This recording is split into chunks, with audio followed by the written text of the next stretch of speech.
"Greetings, Watson. You're looking fat," Sherlock announced to his old friend as he answered the door. "Excuse me." Watson couldn't believe it. "I get married, I don't see you for months. Meanwhile, all I hear about is your alternating cocaine and mystery-solving binges. And so today I'm just passing by, and that is the first thing you say to me?" Sherlock looked his friend up and down. It was obvious married life was treating him well. What was it, 7.5 pounds? Come on. Watson couldn't be mad. He'd come to see a detective after all. Things were gonna get detected. But you're off the clock. And it's me, man. Watson adjusted his tie. Besides, it's 7 pounds, not 7.5. Is it though? Also, Watson, you need to fire your servant girl. Sherlock stepped to the side and waved Watson inside. Yes, I'm quite aware we just let her... Oh, wait, how'd you... Oh, right, deduction. Got it. There was a long, awkward pause before Watson spoke again.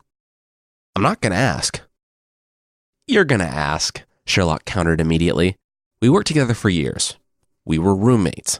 I'm not gonna stand here and fangirl over your powers of deduction. Are you mad?" "Okay then," Sherlock said with a shrug. And waited. To Watson's credit, Sherlock waited far beyond what he thought Watson's limits were. Maybe married life had changed more than just his waistline. Finally, with an exasperated sigh, Watson asked how he knew. Sherlock gloated only a moment before revealing that it was his shoes. That's how he knew Watson had been traveling out of London lately, too. The servant girl had scraped too close to the leather while cleaning off the mud, leaving telling scratches behind.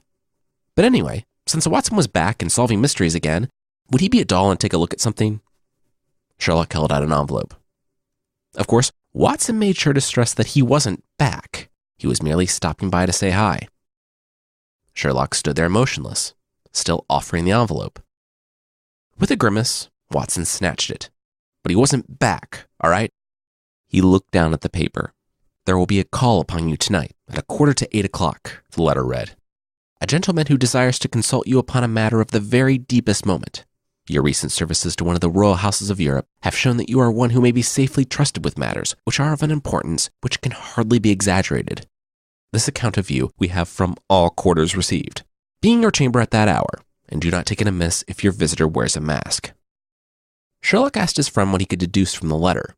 And not just the letter, but the paper, the envelope, everything. Watson had to both see and observe. With a sigh, Watson said he had heard the see and observe speech before. Anyway, the man, writer, Sherlock corrected. Yes, the writer was obviously well-to-do. The paper wasn't cheap. Super thick pink paper. Not that he kept track of that sort of thing, but it didn't seem English. Sherlock directed him to point it up at the light. In the paper, Watson could see that it had an E, G, and P woven into the texture. After some detective splaining, and some reference to a massive volume Sherlock apparently kept on all paper companies in continental Europe, Watson learned that it was manufactured by Egria Gesellschaft Papier, a German-speaking company from Bohemia. It was also obvious, apparently by the person's verbs, that they were a German speaker. So now this German who wrote on paper from another country was going to show up in a mask. And there was the bell. The stranger had arrived. I'm Jason Weiser. From Bardic, this is Fictional.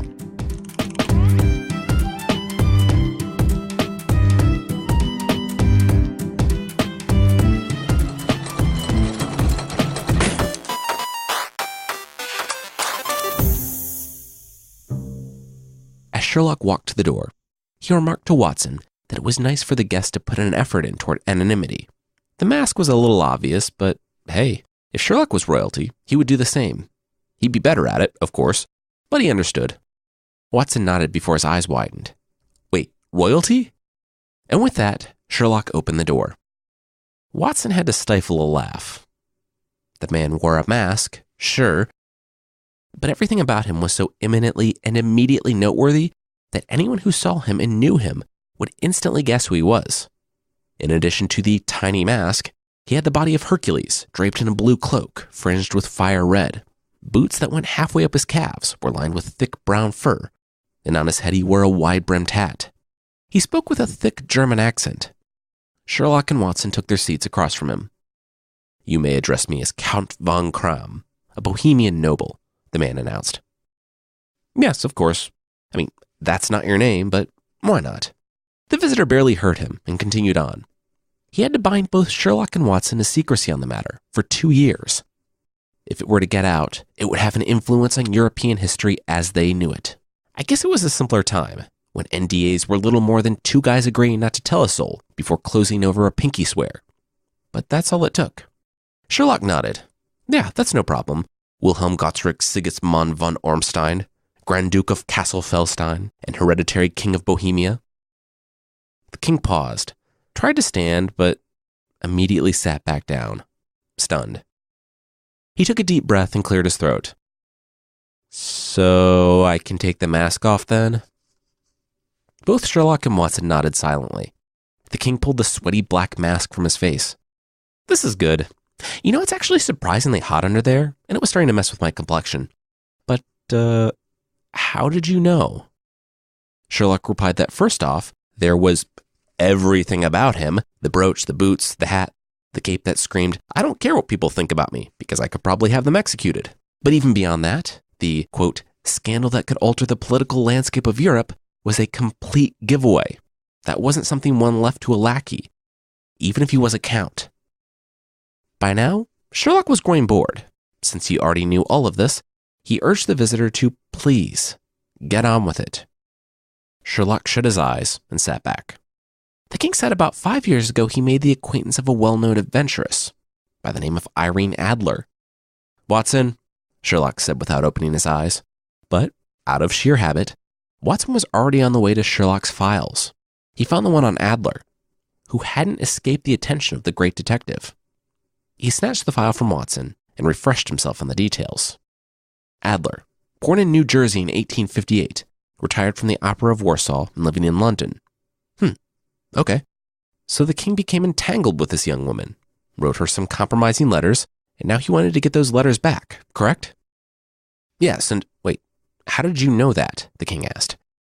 Watson rolled his eyes while Sherlock rolled on. "Was there a secret marriage?" "What? No." "No legal papers or certificates?" "None." "Okay, so what's the problem here?" "The problem is she's blackmailing me," the king said. "And what leg does she have to stand on? Besides none of these legs, she has nothing to prove their authenticity." "But what about the writing?" the king asked. "Oh, you mean the forgery?" Sherlock replied. "It's on my private notepaper." "You were robbed recently, correct?" Sherlock asked, shutting his eyes again. "My private seal?" "A beautiful imitation, but an imitation nonetheless." "My photograph?" the king continued, not quite finishing the sentence before Sherlock interrupted. "Bought," the detective said, before opening his eyes. "Wait." Sherlock pursed his lips and nodded. "You took a picture with her, didn't you?" "Maybe. And by maybe, I mean yes. And by yes, I mean that single photograph validates the explicit letters, stationery, and seal." Sherlock facepalmed. "I was only crown prince then. I was 25. Now I'm king and I'm 30. I know better." Sherlock looked at the cape and the furry boots. "Yeah. Sure. All right. This was an easy one." He needed to get those back at all costs. Whatever she was asking, he needed to pay it. The king replied that she didn't want anything for it. He even tried to rob her 4 times. He ransacked her house twice, diverted her luggage while she traveled, and then one more time they boarded a train and went through her stuff while she slept. Nothing. Sherlock laughed. Well, he was in trouble. If she didn't want money for it, what did she want? The king said, simply, that it was to ruin him. He may have made some promises that he might not have kept and then, abandoned her. He didn't know if that was related. Anyway, she resurfaced when news broke of his very public, very politically important engagement to the daughter of the King of Scandinavia. Wait, is that an actual position? Sherlock asked. No, Scandinavia is a general region consisting of several countries. Saying the King of Scandinavia is like saying the King of Africa. Anyway, the princess is pretty straight-laced, and for some reason, she wouldn't be cool with photographic evidence of her future husband having a long-term secret affair. Women, am I right? Sherlock groaned. Okay. How did he know she didn't already release the photo? The king laughed. Well, he was still engaged. Also, she said that she was going to release it to the press on the day his engagement was announced, 3 days from now. Sherlock shrugged. He had never met anyone he couldn't outsmart. It was just getting the photo back, right? If he got the photo, the letters were just a bonus. He had some other stuff to do, but he should be able to knock this out in 3 days' time. The king thanked him and stood to leave. Sherlock remained in his chair, sitting. As for the payment, the king laughed. Oh, sure, of course. He wasn't used to talking about money. Yeah. They could have whatever they wanted. Sherlock blinked and sat forward in his chair. Whatever they wanted? The king shrugged. Yeah, I mean, within reason. Like, up to a province of his kingdom? But yeah, carte blanche. Sherlock gasped and turned to Watson. Watson, that means blank check. I know what it means, Sherlock. As for present payment, the king wasn't used to carrying cash on hand, so he wasn't really sure if he brought enough. He lifted the massive bag with 300 gold pounds in it. He also had another 700 in banknotes, roughly about 100,000 US dollars today. He hoped it was enough. Sherlock nodded at the massive amount of money. Yep, that should just about do it. He said goodnight to the king and goodnight to Watson, who, since he was back, should call on Sherlock around 3 p.m. tomorrow. He would have updates then. Watson groaned. He wasn't back. He had a life outside 225B Baker Street now, and a day job. But on a completely unrelated note, this was an interesting case where he had the opportunity to earn a province. So fine. He'd see Sherlock tomorrow at 3.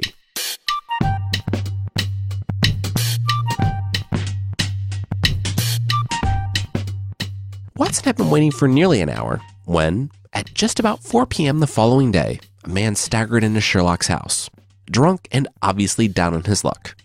Watson was about to confront him when he realized that the man had a key. 10 minutes later, Sherlock sat puffing a pipe in his sitting room, saying that he bet Watson couldn't guess what he had been doing all day. Watson took the bait, disguising yourself as a homeless guy and spying on Irene Adler's apartment while pumping other homeless guys for information. No, I was disguising myself as a... Oh, right. Okay, you got it. First try, too. Nice. Sherlock had spent his morning posing as an out-of-work horse caretaker, so when he approached the cabbie at Irene Adler's apartment, feeding and brushing the horses, the man was happy for the cheap help. Sherlock made conversation with him, and soon he learned that the woman who lived there was not only the, quote, daintiest thing under a bonnet, but that she wasn't single. She barely left her home, but she did have a daily visitor, a man by the name of Godfrey Norton, who stopped by every evening. And, serendipitously, at that moment, Godfrey stopped by, not summoned by Irene's cabbie, and he rushed into the house.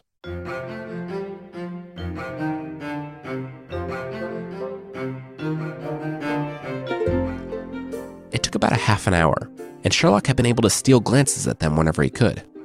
The man was in the sitting room, pacing up and down, talking excitedly and waving his arms. Sherlock couldn't see Adler. The door to the house flew open, and Norton ran from it, jumped into the cabbie that had driven him there, and commanded the man to drive like the devil, first to a business and then to a church. His fare was doubled if he could do it in 20 minutes. Sherlock was about to commandeer the next passing cab to go on a low-speed chase through 19th century London when another person ran from the house. It was Irene, the woman. She went straight to the cab and walked right past Sherlock. She pressed some money into the hands of the driver, asking him to take her to the Church of St. Monica, and offered him a raise if he made it in less than 20 minutes. Immediately, the man dropped his brush and leapt into the cab. Sherlock knew he couldn't run for it. He wouldn't make it in time and his makeup would run. He almost jumped into the back of Irene's carriage, but another cabbie pulled up as Irene's ride galloped away. Sherlock jumped into the new cab before the driver could object, and, speaking to the man normally and not in disguise, pressed a coin in his hand and told him it would be double if he made it to the Church of St. Monica in less than 20 minutes.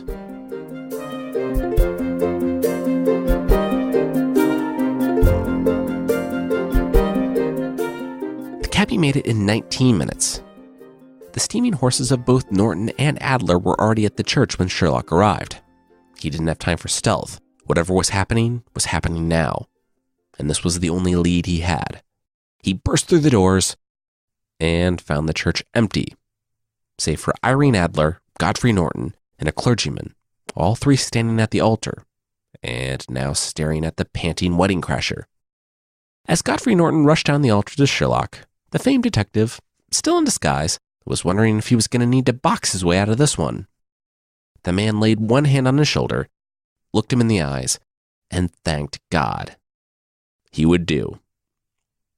Do for what? Sherlock tried to say as the man grabbed his arm and pulled him toward the altar. Can't talk now. We only have about 3 minutes or it won't be legal.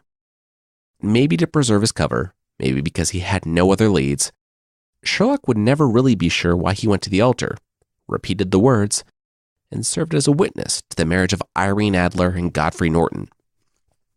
Sherlock was speechless, as Irene and Godfrey both handed him a payment for his services, left the church together, and immediately parted upon exit. Sherlock had his wits about him enough to hear that Irene was going to meet her new husband in the park at 5 p.m., as usual, before the newlyweds nodded and went their separate ways.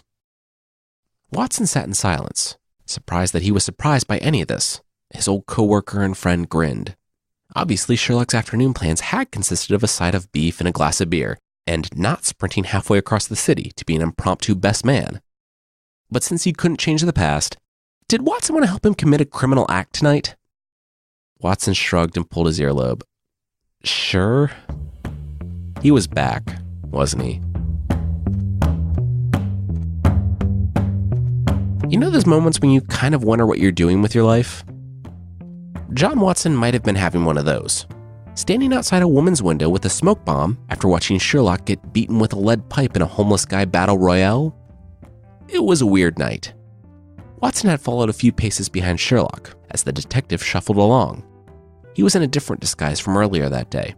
He was now a clean-cut, pious clergyman, and he arrived at Irene Adler's place just in time for the first punch to be thrown. Sherlock rushed to Irene Adler's carriage before the fist connected with her face. When she arrived, a man sitting on a street corner had rushed to her carriage, looking for a few coppers to help her out. Not to be outdone, 3 others had rushed over there. Playing very much for keeps, the first guy elbowed the second in his temple, and the third cracked the first across the head with a stick that he carried. The police rushed over, but one took the side of the first man, and the other took the side of the second. So they started fighting too. Soon, Irene Adler was in the center of a shifting mass of blood, bruises, and the occasional flying tooth. The clergyman, who had been invisible to everyone up until that point, barked out for the fighters to stop and entered the fray himself. Dropping some education he presumably didn't pick up at seminary, clergyman began throwing elbows, punches, and the occasional homeless guy as he made his way to Irene, still in the center of the fray and guarded only by her driver. He used the bulk of his body and a few more punches to clear a way for Irene and the cabbie, and he almost made it out himself. But just as Irene and her driver were clear to flee into the house, Sherlock felt the stick crack against the back of his head before his body went limp. With a groan, he collapsed to the ground.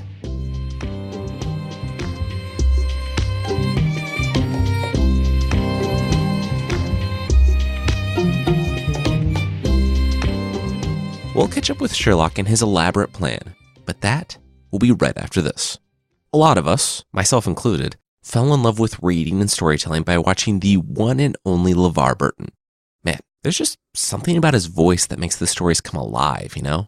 It was like he was in the room with you, sharing a favorite book, and your imagination could just run wild. Well, that magic doesn't have to stop just because you're an adult now. He's recreating that magical moment for grown-ups on his podcast, LeVar Burton Reads, and it's back for a new season this week. Every episode, LeVar handpicks a new short story and reads it to you. Stories from people like Neil Gaiman, Octavia Butler, Haruki Murakami, to name a few. Honestly, this is one podcast I can't recommend enough. Take a break from your daily life and relax. Dive into a great story with LeVar Burton and let that iconic voice take you to another world. The first episode of Season 3 is a speculative fiction story by Rebecca Roanhorse entitled Welcome to Your Authentic Indian Experience, TM. It's about a tour guide who gives virtual reality experiences to tourists who who want to know what it's like to be Native American. Think Black Mirror meets Westworld. Yeah, so don't miss it. Season 3 is here. Subscribe to LeVar Burton Reads wherever you listen. All right, now back to the show.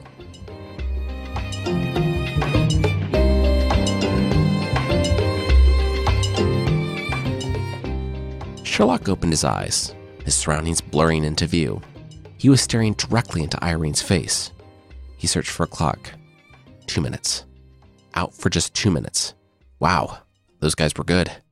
Of course, the whole performance had been commissioned by Sherlock, and the guys who remained outside throwing punches and getting arrested were apparently really committed to their art. Still, it had achieved what it was supposed to. Sherlock was now inside the target's house. Irene smiled. He was alive. Good.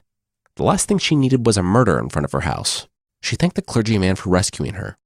If not for him, her blood might have been on the ground out there. Sherlock, for his part, wasn't really acting. He was stunned. He had never seen someone so beautiful. For a moment, he lost all presence of mind. But only for a moment. He was still Sherlock Holmes, and he still had a job to do. He had come here because she was voluntarily going to show him where she hid the photograph. Sherlock swallowed hard. Faintly, he croaked out that he needed air and water. Please. Irene nodded and threw open the window behind the couch where the cabbie had laid Sherlock. She rushed to the other side of the room, to a pitcher of water. Outside, Watson heard the window open, the window he was standing under. As he counted to 10, he lit the smoke bomb. When the count was finished, he tossed it in.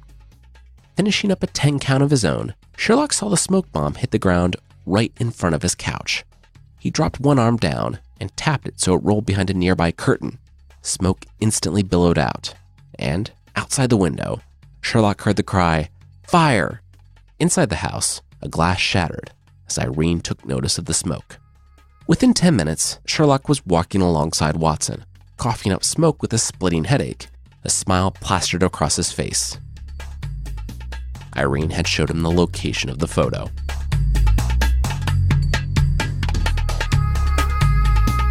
How'd you do it? There. Happy? Asked how you did it. So please, how'd you do it? Watson managed, as he supported his limping friend. After Sherlock asked him if that was really so hard to say, he explained it to Watson. When someone's house is burning, they reach for their most valuable thing. A parent will reach for their child. A woman blackmailing a king with an irreplaceable photo will reach for said irreplaceable photo. And she did. There was a recess behind a sliding panel just above the right bell pull. It was beautifully hidden, with no way anyone was ever going to find it without Irene showing them. But Irene had showed them. After she retrieved the photograph and began running toward the door, Sherlock struggled from the couch and over to the curtain. He called out to Irene that it was a false alarm. A smoke bomb. It must just be kids outside. He watched her, still coughing, as she rushed back to the hiding place and tucked the photo into the recess as discreetly as possible before fleeing from the smoke herself. At that point, Sherlock stood, slightly wobbly after his multiple head injuries, and walked toward the wall. He made it halfway when the cabbie came back inside. Sherlock tipped his hat and coughed out a "thank you" before leaving. The smoke would clear out, but they would send word to the king in the morning. Their quest was nearly complete. "Good night, Mr. Sherlock Holmes." "Aw, good night to you too, Watson," Sherlock said as they turned the corner to Baker Street. "What are you talking about?" Watson replied. "Didn't you just say good night to me?" "No. When do I ever call you Mr. Sherlock Holmes? And also, that was a child, that kid that's running away there. Do I sound like a child to you?" Sherlock shrugged, only sometimes. You know what? It wasn't relevant. If it wasn't Watson, then who was it? The detective squinted down the dimly lit street to the slim youth who had nearly disappeared in the haze.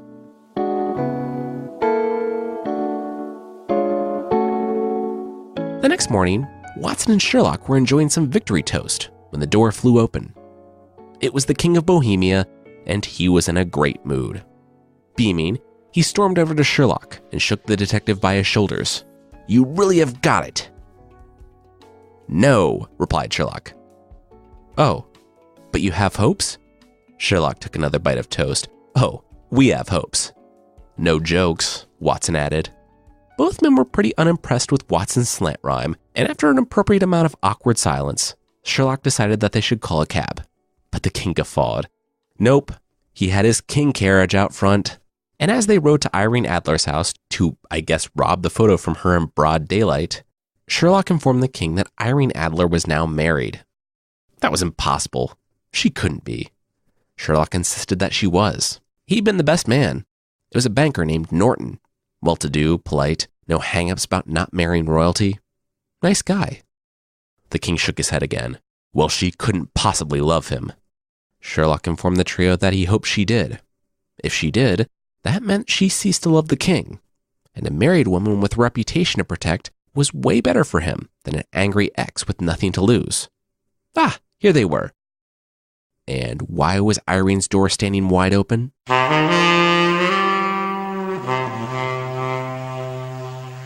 You must be Sherlock Holmes, the elderly woman at the door mumbled with narrowed eyes. Sherlock nodded. The woman said her mistress, one Irene Adler, said that Sherlock would come to call. Well, she left this morning with her husband on the 5:15 train from Charing Cross Station for the continent. Sherlock and the other two were utterly stunned. She left England? Never to return, the elderly woman replied with a dry smile. All is lost, the king muttered, raising a hand to his lips. Sherlock straightened himself and boldly replied that they would see about that, pushed past the little elderly woman, and went straight for the secret compartment. And it was a letter and a photograph. But it wasn't the photograph. Just one of Adler in an evening dress. The letter was addressed to Sherlock Holmes. After he read it, Sherlock could only laugh. The letter said that he had her almost completely fooled until the fire. That was just a bit too convenient.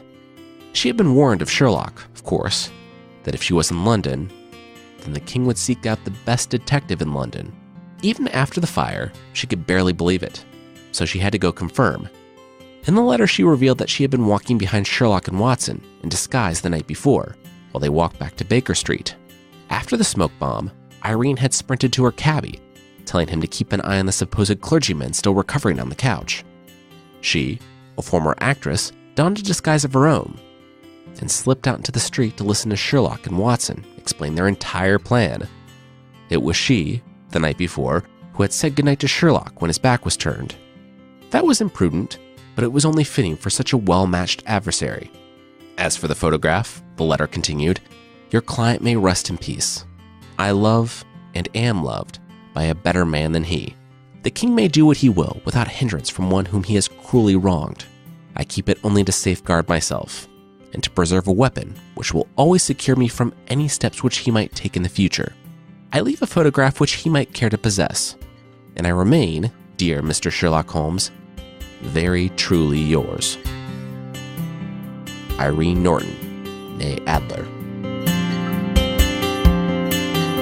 Oh man, what a woman, what a woman, the king said wistfully after he read the letter. Look how quick and resolute she was. She would have made an admirable queen. Shaking his head, the king said that it was such a pity that she wasn't on his level. Sherlock sneered and coldly remarked that the king was right about that. From what he'd seen of the woman, he wasn't on her level at all. At least all this is finished, the king said, looking out the window. Irene was a woman of her word. The photograph was now as safe as if it was on fire. As for the matter of Sherlock and Watson's payment, he owed the detective an immeasurable amount. He slipped off the ring on his left hand, a snake ring with a massive emerald. It alone was worth hundreds of thousands, and Your Majesty already has something which I should value even more highly, Sherlock said, without even looking at the ring. You have but to name it, replied the king. I can imagine Watson standing there, trying not to dance, dreaming up what he was going to do with half a German province, when Sherlock said, simply, the photograph. The king looked at him in amazement. Irene's photograph? I mean, sure, if you wish. I do wish. Thank you, Your Majesty, Sherlock said, tucking the photograph into his coat. He left without another word for the king. She truly is a magnificent woman, Sherlock said wistfully as they headed back to Baker Street. But, a province. The ring. I mean, the guy gave us $100,000 as walking around money. Sherlock, I had to take 2 days PTO for this. My wife is furious. He was going to give you anything. Watson was beyond furious. Willfully or otherwise, Sherlock didn't hear his partner. He walked along, unable to tear his eyes away from the picture, repeating over and over how Irene Adler was simply a magnificent woman.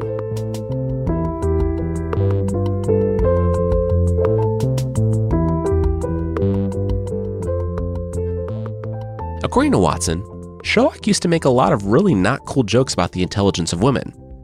But post Irene Adler, and being soundly bested by a woman, he stopped all that. Whenever he spoke of Irene, though he never saw her again in his life, and she apparently died shortly thereafter on the continent, he always spoke of her under the honorable title of the woman. Though Irene only appears in this one Sherlock Holmes story, and Watson mentions that she died after the story took place, she is perhaps the most well-known Sherlock Holmes character outside the central cast. I guess that also depends on what your opinion is of Professor Moriarty, who also only appears in one story. Of course, today's show was adapted from A Scandal in Bohemia by the English writer Sir Arthur Conan Doyle. It was adapted by me, Jason Weiser, and edited and produced by Carissa Weiser. If you want to find the original story in its entirety, head to your local library, bookstore, or you can go to fictional.fm/library. Also, if you have time, a review on Apple Podcasts is always appreciated. You can find the show there at apple.fictional.fm. As always, our theme song is by the amazing Breakmaster Cylinder. Thank you so much for listening, and I'll see you next time.